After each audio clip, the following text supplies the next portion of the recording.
عايز اسالك سؤال. مين الفريق الوحيد اللي يقدر يلعب قدام الهلال السعودي؟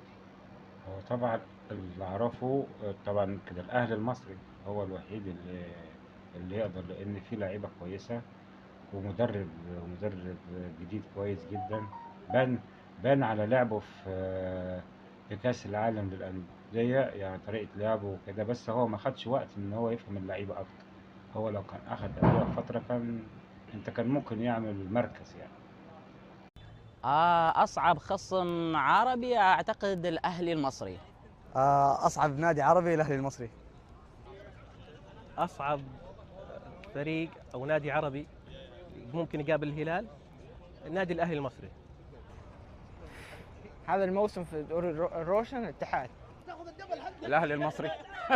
انا احس الاهلي المصري لانه بين تار، فان شاء الله نقابلهم يوم ما ونرد لهم.